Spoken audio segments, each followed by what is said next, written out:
Good to have you on the show. This is Omobola Stephen, the host of Life Well Lived by Omobola Stephen.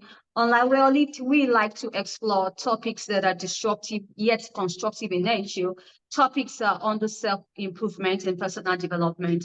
We come to understand the importance of embracing personal development and self-improvement along the course of our lives, because all of the innate gifts, sets, the potentials that lies within us can only come to the fore, be harnessed, and truly maximized and even enjoyed to the fullest when we can look within, ask the right questions that needed to be asked, and do the necessary what needs to be done. And I tell you, if we continue to improve ourselves and also self-develop ourselves, we will move from where we have to where we need to be. Now, it's not something that's going to happen overnight, but it's an effort that we keep on doing till we really get the best of what we want out of life. Now, this is the mission and the focus of Liweli Omobola Stephen, shining more light on what is truly inspiring and also transformational. Today, I have Cathlene Miner, who is the founder and CEO of Full and Backs Global Incorporated. She is a super mom and also a stay-at-home mom. Now, we have an interesting topic of discussion today.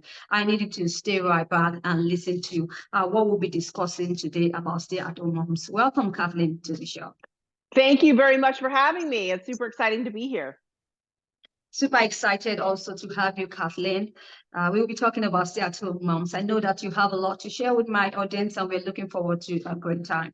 Now, to the stay-at-home moms, how really can they keep themselves sane and motivated? I'd like you to share your personal experience, if this was advice. Yeah, so sane and motivated. Wow, I've used that word before too, sane. How do you stay sane? You really don't all the time, to be quite honest with you. And I think, like, as you've alluded before, we try to have balance, and there's really no balance. There's no way to ever have that exact balance. Now, that's probably with just about everything in life, but coming from a stay-at-home mom perspective, you are at home with children. So it's not like you're dealing with adults here. So you're dealing with people, little people, that their brains aren't fully developed. So when you're trying to rationalize with them, it's a full-time job, number one. But then again, I have found for me personally, that has been the most fulfilling job that I've ever had. And I can say that looking back because I was a stay-at-home mom for over 20 years. Over 20 years. And it's crazy to me to think about those numbers. And now I have grown children. So my oldest is 32 right now. Then I have a 29-year-old. I have a 20-year-old, and I have an 18-year-old. And I have 3 grandkids. And so now I'm looking at it also as a different perspective too. So my daughter, who has the 3 girls, is a stay-at-home mom that homeschools her girls. So I'm being able to now see it from the other side as well and be able to help her through the journey. And some days are just really, really hard. I homeschooled my 2 youngest when I was a stay-at-home mom. I think that was absolutely an amazing thing. Now, and the thing that's funny about that is when people found out I was homeschooling my 2 younger kids, that I'm not like, I don't know what type of person that really is, but they didn't think it was me. You know, they were like, you are doing what? Like, you? Absolutely, because I knew what was best for my kids at that time. But being sane some days is really hard. I will tell you, it is hard to find time for yourself. But you do have to really focus on either, for me personally, it was getting up extra early. Like, that was my secret. My secret was to get up before everybody else in the house. And I'm on such a schedule like that. I still do that today. Even though it's just my husband and I at home, I still get up at the same time because that is just my routine. And I know that it has worked for me for so many years that I figure, why am I going to change that? Cathlene, you talked about routine here. So with the busy schedules most people run, especially we mothers who juggle between personal life, doing school runs and other stuffs, how can a routine with their health and fitness, how can it really help them to create the life they are looking for? I think a routine with health and fitness was everything for me. For my sanity, it made me feel better, right? Because my blood was pumping, and I knew that for health reasons, not so much for the way that I looked, but to be able to keep the blood pumping through my veins and to be able to keep up with my kids, to be quite honest with you. So I've used my early mornings as my time to do that. That is when I do my exercise in the morning before everybody gets up. And also the routine allows me something to, okay, I'm getting out of bed. Now, the only time that I found this to be really challenging, and those all of we're moms, right? We can relate to the fact that when you've got a newborn, of course, or, you know, those younger kids who get up all hours, that's a little bit more challenging. But once sleep is really starting to get onto a schedule, I found that the blood pumping in the morning. Now, whether you're an avid exerciser or you just need to get moving, I know just from a fact, not only scientifically, but I've also been a personal trainer for women often for over 30 years. So I know what it does for people. And I know that that moving and pumping, whether you're, I don't care whether you're just jogging in place, like you don't even have to have exercise equipment. And that's what I love. You could have just a little space that you can stand up in, then you're set. You can do exercise every morning. I also found that that routine helped me to stay on a routine as much as I could, at least for the kids. And if the routine got off track, which you know it does, then I felt like, you know what, I already had my time. So I'm okay now. I didn't, because when you wait, tell me what you think, but when you wait to do things for yourself throughout the day, 9 times out of 10, it does not happen. It just does not happen. Cathlene, really, are stay-at-home moms, are they really happier? Or Are do they, we have any stereotypes or stigma? are we happier? Is that what you asked? Yes, is there any stereotypes or stigmas out there? I don't think we think we're happier sometimes. I'll be honest. Just my own experience. I think in general, this is just my experience and the experience I have with other stay-at-home moms that I've helped through the years, is that yes, we're happier because we're spending the time with our kids that we know we won't get back. We are happy about that. But are we happy all the time? You know, I would say no. And I say that because we are so emotionally connected with our kids. And there was a time in my life when I was younger, I was a single mom of 2 children. This is before I became a stay-at-home mom. I was a single mom of 2 kids. I was working a full-time job and 2 part-time jobs. And I will tell you, that was really hard. That was really hard. And I was a supervisor, so I had a lot of employees under me. But the thing is, on my lunch hour, I could go out to my car or I could go for a walk and I could be by myself. You don't have that option when you're a stay-at-home mom. You don't, unless everybody miraculously is taking a nap all at the same time, which that doesn't really happen, then you don't get that time to yourself. And when you're what I'm talking about, the emotional connection is when you've got employees, yeah, you care about your employees, but emotionally you're like, you know what, that's not their happiness, yes, kind of is your business, but not really. You can't control what's going on in their home life. With our kids, we are emotionally connected, right? So everything that we do is going to affect them and vice versa. So as far as that happy, I think in the long run, yes, we are. If you really sit down and look at all of the amazing positives and the gratitude moments that you have, but when you're in the moment, sometimes I think people might think, and I know I did at some point, that maybe the grass was greener on the other side because I could at least go sit in my car and have a breath. Thanks for sharing that thought with my audience, Cathlene. Such an interesting discussion we're having here. Cathlene, stay-at-home moms do need money. Do you think so? And now, the really reason why I'm asking is because we talk about they needing money, especially talking about personal needs that may also extend to the extended families. What's your take on this? On needing money? Yes. Yeah, well, that definitely everybody needs money to live, right? I think it depends on the situation though.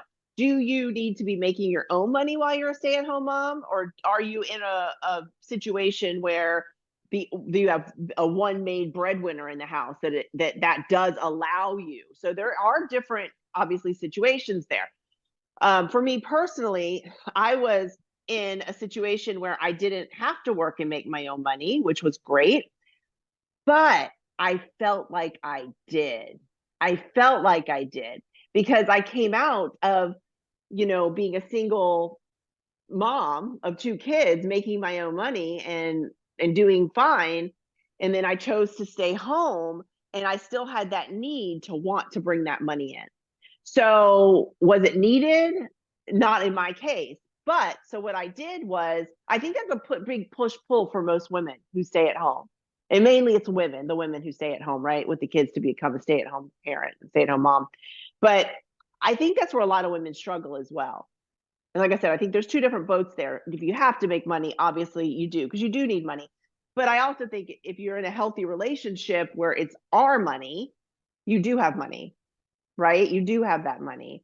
I did do some businesses on my own as I was a stay-at-home mom. I did a concierge fitness business, and that is how I did bring some money in. But quite honestly, I didn't have to, which was nice. And what's interesting, it's kind of a joke that I talk about with some of the moms that I know that are in this position where they're not quite comfortable yet calling it our money, meaning they don't just use the money as they can, is it gets a lot easier. So it's okay. You might have a hard time right now, but once you really realize that it's our money that's being brought in, it's really easy to take it and do what you need to do with it without feeling guilty or feeling like you need to make a certain amount of money in order for your own self-worth, because it's really not about that. Yes, we need money to live, but money's not everything.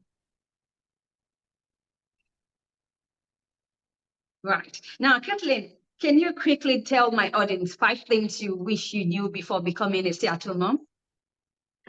Yeah, I do.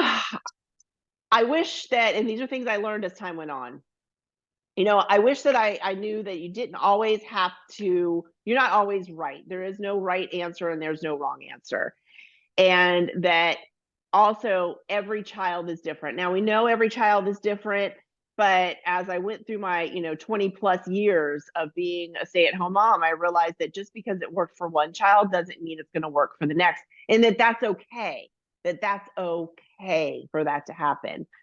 I also, when I talk about the money, I wish I would have figured that out earlier. I wish I would have known that life is going to be a whole lot better if you don't put pressure on yourself to be a breadwinner in the home if you don't have to be, right? Just take that gift that's being given to you to be able to raise your family the way you want to raise your family and go with it without that guilt feeling. Those are some things that I really felt that if I would have known that before.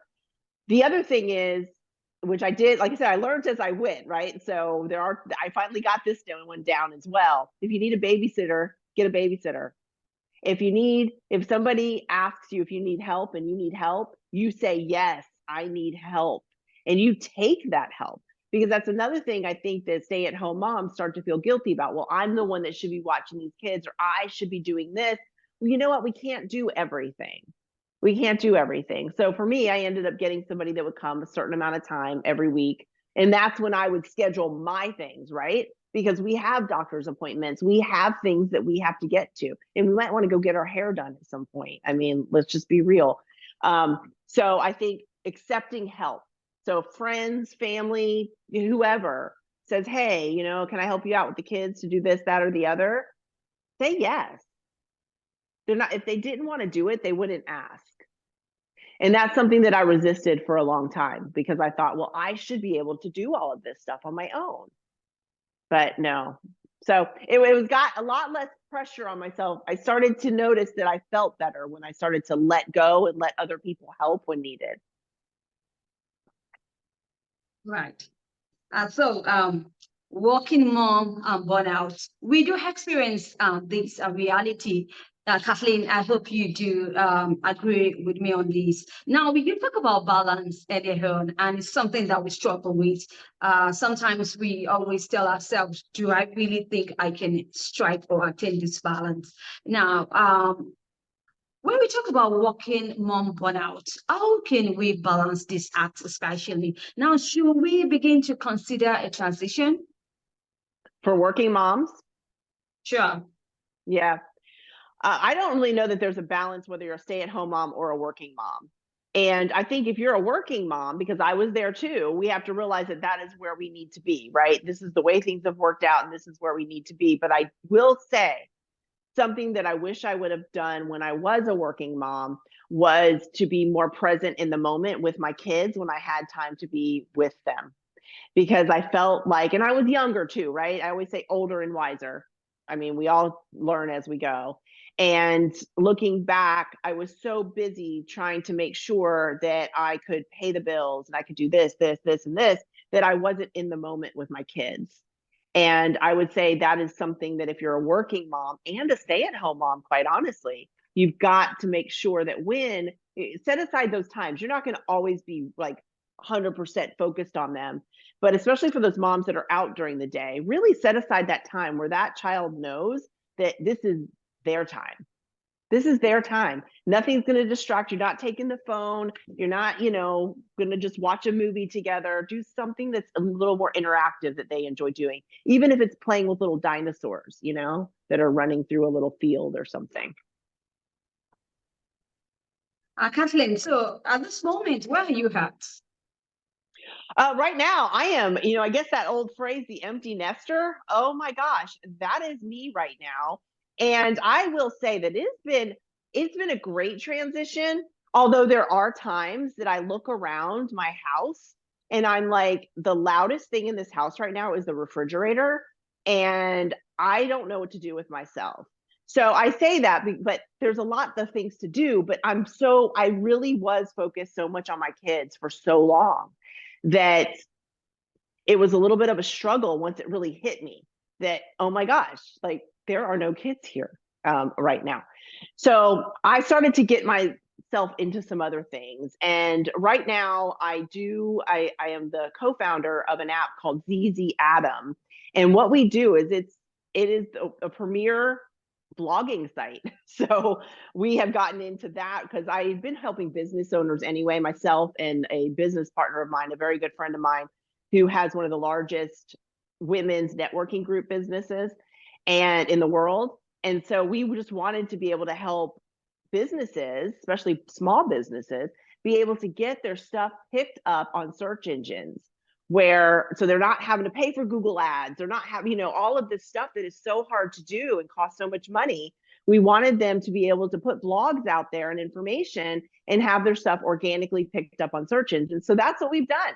And so I'm kind of in the tech industry now. Now, if you would have asked me that 3 years ago, I would have said, I have no idea what you're talking about because I don't even like tech.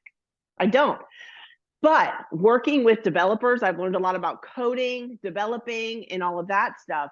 And along with that app, we have another platform called ZZ Fans, and that is for podcasters. It's for cooks. It's for anybody that wants to monetize their video content. And you don't have to have a certain amount of followers or anything like that. So we've created a way for people that don't have 1 million followers, or even if you do, that you can go ahead and start getting your information out there without falling into a sea of, there's just so much stuff out there on the internet. And we want people to be picked up by search engines if they're searching for their stuff. So that's where I am. Also in that, there's another platform that is about kids. And that's something that it's completed, but not launched yet. And that kind of led me there through my stay-at-home mom days when cell phones became popular. We had an issue with one of my children, and I am one of those moms that phones have to be plugged in downstairs. I check the phones, all of this stuff, and none of my kids got cell phones until they were in high school, and I now think that's too young. But we had some issues, and it all started with social media. So I am a big advocate, especially now with having 3 young grandchildren. They're 8, 6, and 3. But the stuff that these kids are seeing online is a problem. The minute you put a cell phone in a kid's hands, they literally have access to absolutely anything. So we've created a place where creative kids can also go on instead of YouTube and put their videos out there, and there's not going to be an ad that's going to pop in the middle that is something totally inappropriate for your child to be watching. And they can also monetize their stuff. But the thing is this particular program is only for 17 and under, and the parents have to verify the kids to get on.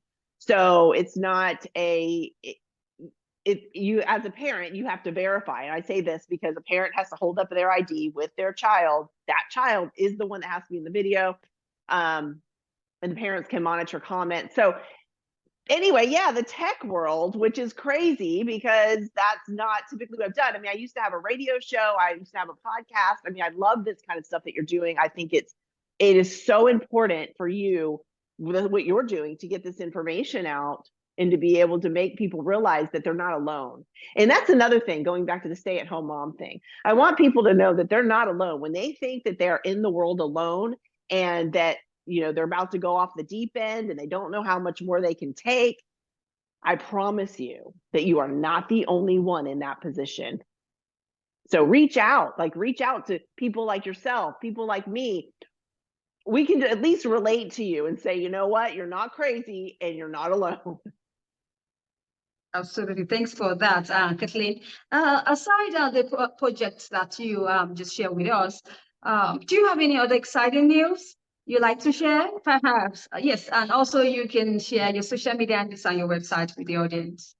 Yeah, well, I do have a nonprofit as well, Hopeful Handbags Global Nonprofit, like you alluded to at the beginning. And what we do is we help survivors of domestic abuse and their children globally. We help them get to safety, health, wellness, and long-term sustainability. We also have water projects going on in Kenya.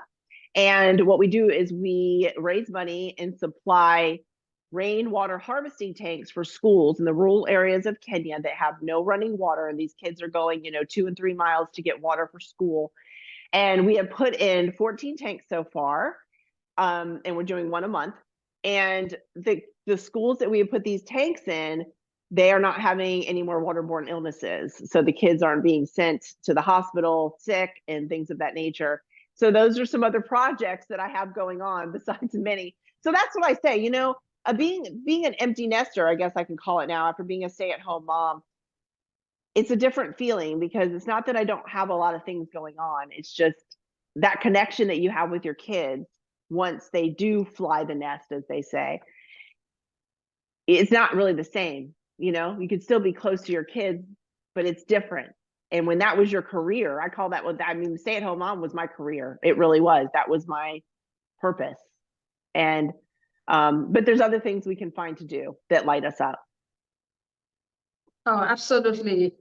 Thank you for sharing that with my audience and for letting them to know that you get to find your purpose. No matter how it seems, no matter how it looks like, you just have to find your purpose and truly live it out.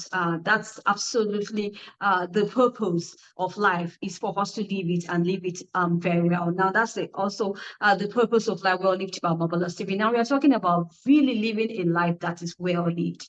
So much to that. Thank you once again, Cathlene Miner. Do you mind sharing your website and your social media handles?